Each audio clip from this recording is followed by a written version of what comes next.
Hello everyone. I hope you are all fine and safe, spending time with your family.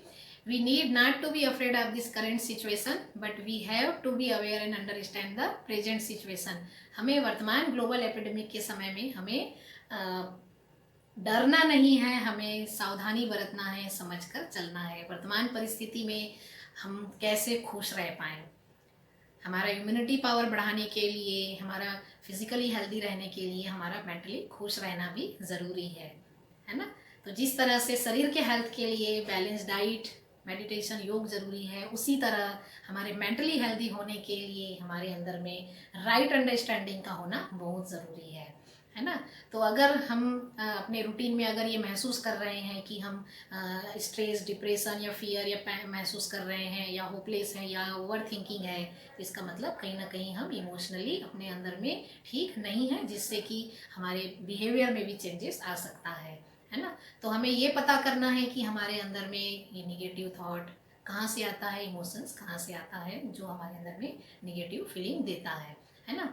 तो इसको देखने के लिए हम देखते हैं कि सोर्स क्या है। तो हमारे इमोशंस, फीलिंग्स जो है, उनके सोर्स, उनका जो सोर्स है वो है थॉट। और सोर्स ऑफ थॉट को अगर हम देखने जाएं तो वो इंसिडेंट, कोई सिचुएशन, कोई कंडीशन, उसके अकॉर्डिंग हमारे थॉट बनते हैं। हमारी हैबिट्स, हमारे बिलीफ सिस्टम, हमारे पास्ट एक्सपीरियंस, इसके आधार पर भी हमारे विचार बनते हैं। तो हमें क्या करना है, हमें इनमें राइट इवेल्युएशन, राइट अंडरस्टैंडिंग को ऐड करने की ज़रूरत है। कि कोई भी घटना घटे तो हम कुछ भी तुरंत अनुमान न लगाएं, हम शंका न करें, हम रॉन्ग इवेल्युएशन न करें, ओवर इवेल्युएशन, अदरवाइज इवेल्युएशन हम न करें। हम क्या करें, राइट अंडरस्टैंडिंग को लाने की ज़रूरत है। इसके लिए हम सामने वाले को उसके अकॉर्डिंग समझने की कोशिश करें, कंडीशन, सिचुएशन को समझने की कोशिश करें।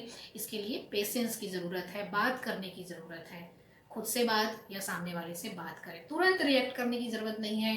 कई बार हम देखते हैं कि सामने वाले का कंडीशन ऐसा रहता है कि अभी बात नहीं कर सकता, उसकी कंडीशन के हिसाब से वो कहेगा कि 2 दिन बाद बात करेंगे, या 1 हफ्ते बाद बात करेंगे, या 4 दिन बाद बात करेंगे। तो हमको क्या करना है, हमको देखना है कि अभी उनसे बात करने से झगड़ा ही होगा, तो हमको पेशेंस रखना है और 4 दिन बाद ही बात करना है। क्यों? क्योंकि उसके अंदर में बहुत ज़्यादा निगेटिव इमोशंस है। उसको पता है कि मेरे से निगेटिव बिहेवियर ही होगा, मैं ऐसा कुछ बोल दूंगा कि अगले को और बुरा लगेगा, बात बिगड़ेगी, जस्टिस नहीं हो पाएगा, हमारी बातचीत ठीक से नहीं हो पाएगी। इसलिए पेशेंस रखें, है ना। यहाँ पर हमको एक रिलेशन में गैप चाहिए, एक डिस्टेंस चाहिए, जिसका हमको सभी को ख्याल रखने की ज़रूरत है ना। ये जो कई लोग कहते हैं ना कि ब्लॉक कर दिया, हम ब्लॉक हो गए, तो ब्लॉक इसीलिए होते हैं मोबाइल में कि हम किसी के पीछे ही लग जाते हैं कि अभी बात करो, अभी बात करो, जबकि अगले की कंडीशन जो है अभी नहीं है बात करने की, या वो आपसे परेशान है, या वो आप अपने आप से परेशान है।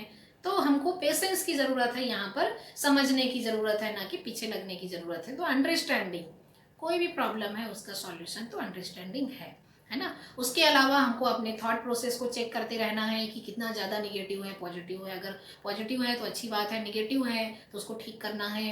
और अपने अंदर में ज़्यादा ही ओवर थिंकिंग है, निगेटिव थिंकिंग है, ज़्यादा ही हम स्ट्रेस, डिप्रेशन फील कर रहे हैं, या सुसाइडल थॉट्स आ रहे हैं, तो हमको मदद की ज़रूरत है, किसी एक्सपर्ट से, काउंसलर से बात करें, है ना। और इसके अलावा जो है हम हमारे अंदर में एक सेल्फ कॉन्फिडेंस हो।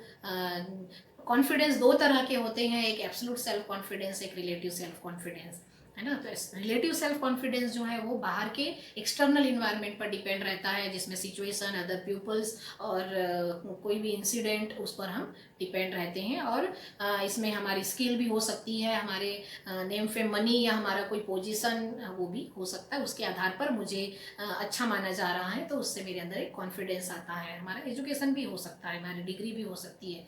तो इस तरह से ये रिलेटिव सेल्फ कॉन्फिडेंस है, जो किसी से रिलेट है। और दूसरा ये अगर सामने का ये सिचुएशन जो है वो अप एंड डाउन होने पर कॉन्फिडेंस भी कम ज़्यादा हो जाता है। हमको क्या करना है, हमको एब्सोल्यूट सेल्फ कॉन्फिडेंस पे आने की ज़रूरत है। मेरा सोर्स मैं खुद रहूँ हैप्पीनेस का, मेरे कॉन्फिडेंस का सोर्स मैं खुद रहूँ, है ना। तो इसके लिए क्या ज़रूरत है, इसको एक एग्जाम्पल से समझते हैं तो ठीक से समझ में आएगा। कि मान लीजिए कि सामने वाले ने मेरी बुराई की तो मैं दुखी हो गया, सामने वाले ने मेरी तारीफ की तो मैं खुश हो गया, ये है रिलेटिव सेल्फ कॉन्फिडेंस। दूसरा, कि सामने वाले ने मेरी तारीफ की तो वाकई मैंने कुछ अच्छा किया है, तभी तो मेरी तारीफ हुई है, तो थैंक यू। लेकिन मैंने कुछ किया ही नहीं है, फिर भी मेरी तारीफ हो रही है, तो भाई क्या बात है, मेरी तारीफ क्यों हो रही है, ठीक, मेरी बुराई हो रही है तो मैं वैसा तो हूँ नहीं, ऐसे कैसे मिसअंडरस्टैंडिंग हो गई है इसको, तो मुझे फ़र्क नहीं पड़ना और मैं सामने वाले से बात करूँ कि भाई क्या बात है, हम मैं उसकी गलतफ़हमी दूर करूँ। लेकिन अगर मैं मेरे समझाने से भी वो चीज़ें ठीक नहीं हो रही है, तो ये उनका रॉन्ग इवैल्यूएशन है, ये उसकी मिसअंडरस्टैंडिंग है, उसको तो मैं करेक्ट नहीं कर सकता हूँ, लेकिन मुझे पता है मैं तो ठीक हूँ। ये है एब्सोल्यूट सेल्फ कॉन्फिडेंस, है ना? और अगर मुझ में कोई कमियां हैं वाकई, तो मैं उसको ठीक करने की पूरी कोशिश करता हूँ, है ना? तो हमको यहाँ आने की ज़रूरत है। और पॉजिटिव पीयर प्रेशर, हम ज़्यादातर जो है अपने आसपास के इन्वायरमेंट से गलत चीज़ों को ज़्यादा अडॉप्ट कर लेते हैं। हम निगेटिव पीयर प्रेशर में ना रहें, हम अपने अंदर में चेक करें कि हम हमारी स्किल को डेवलप करने वाला, हमारे इमोशंस को, इमोशनली स्टेबिलिटी होने वाला, जो पॉजिटिव थॉट वाले जितने भी हमारे आसपास जो इन्वायरमेंट में हम जो देख रहे हैं, सुन रहे हैं, उसको हमको करने की ज़रूरत है। क्योंकि जिस पर हम ध्यान देंगे, हमारा जिस पर फोकस रहेगा, निगेटिव पर रहेगा तो निगेटिव हमारे अंदर डेवलप होगा, पॉजिटिव रहेगा तो हमारे अंदर में पॉजिटिव डेवलप होगा। उसके अलावा टाइम मैनेजमेंट का ध्यान रखना है, समय पर हम काम कर पाएँ, पढ़ाई कर पाएँ, हमारा डेली रूटीन का एक पैटर्न सेट हो कि मेरे दिन भर में मुझे क्या क्या कितना कर लेना है, अपने फैमिली को टाइम देना, अपने दोस्तों को टाइम देना, अपनी स्टडी को टाइम देना, अपना खाने का एक टाइम टेबल हो, बैलेंस डाइट हम ले, एक्सरसाइज करें और हमारे 8-10 घंटे की नींद हो। ऐसा नहीं कि हम कभी भी सो रहे हैं, कितना भी खा रहे हैं, कुछ भी कर रहे हैं और कुछ टाइम टेबल ही फिक्स नहीं है, तो ओवर ईटिंग या ज़्यादा ही नींद ले रहे हैं। तो इस तरह से हमको देखना है कि फिजिकली मेंटली हेल्दी रहने वाले जो एक्टिविटीज़ हैं उसी को हमको करना है और बाकी को अवॉइड करने की पूरी कोशिश करनी है ना? तो इस तरह से जो है हम अपने डेली रूटीन में, अपने लाइफ स्टाइल में हमको इन चीज़ों का अगर हम ध्यान रखते हैं, तो इससे क्या होगा, इससे ये होगा कि हमारे जो हमने कहा था कि इंसिडेंट और सिचुएशन और हमारे पास्ट एक्सपीरियंस, हमारे बिलीफ सिस्टम, हमारे हैबिट्स, ये जो हमने कहा था, वहाँ पर ये चीज़ें जो है, वहाँ से हमारा राइट इवेल्युएशन स्टार्ट होगा और वहाँ से हमारी जो चीज़ें जो नेगेटिव थॉट बन रही थी, वहाँ पॉजिटिव थॉट बनने की प्रक्रिया शुरू हो जाएगी। इस तरह से हमको अवेयर होकर के रहना है, इस तरह से अपना ध्यान रखना है, तो हमारे पॉजिटिव थॉट बनेंगे, पॉजिटिव इमोशंस बनेंगे और हमारा बिहेवियर भी पॉजिटिव रहेगा और हम खुश रहेंगे। ठीक, इसके अलावा हमको कुछ बातों का बहुत ज़्यादा अच्छे से ध्यान रखना है, और वो है कि अगर हमारे अंदर में कई दिनों से लगातार ओवर थिंकिंग, नेगेटिव थिंकिंग या डिप्रेशन या सुसाइडल थॉट्स आ रहे हैं, तो अपने मन की बात शेयर करें, पेरेंट्स से अपनी मन की बात कहें, है ना? वहाँ से आपको ज़रूर समाधान मिलेगा।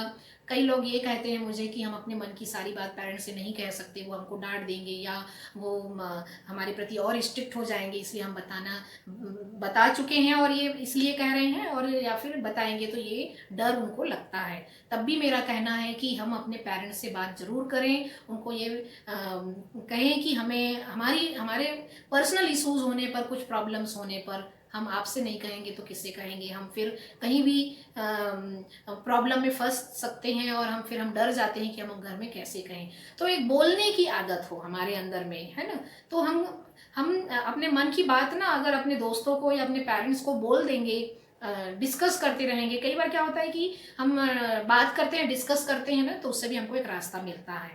एक तो हम ये अपने रूटीन में शामिल करें, अपने हैबिट्स जो हैं, हॉबीज़ जो हैं अपने अंदर में, हॉबी को टाइम दें, हमको जो अच्छा लगता है वो भी चीज़ें करें, बिज़ी रहें, पॉजिटिव एक्टिविटीज़ में बिज़ी रहें, है ना? क्या होता है कि हम इस तरह बिज़ी नहीं रहते हैं, तो एक इंसिडेंट होने पर, एक किसी से झगड़ा होने पर हम उसी टॉपिक को कंटिन्यू कई दिनों तक सोचते हैं, उससे बाहर नहीं आ पाते, तभी हमारे अंदर में डिप्रेशन की जगह बनती है ना?